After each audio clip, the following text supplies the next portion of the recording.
Isa sa mga pinaka nagustuhan kong movie ay When the World Met Miss Provinciana dahil nakarelate ako sa movie na ito. Very inspiring, empowering, uplifting, and ang dami talagang moral lessons na matututunan sa movie ni Miss Rian Ramos. Makatotohanan yung mga scenes dahil nangyari talaga siya sa totoong buhay.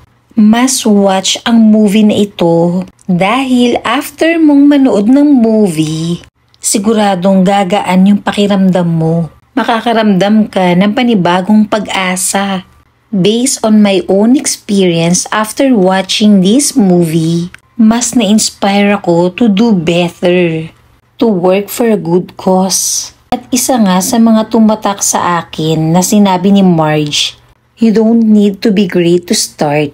All you have to do is to care. Tama nga naman talaga doon si Marge. We love Miss Provinciana!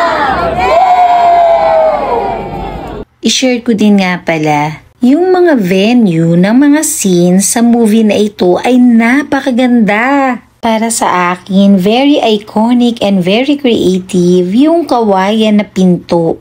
Kaya pag nanood kayo, hanapin nyo kagad yung kawayan na pinto.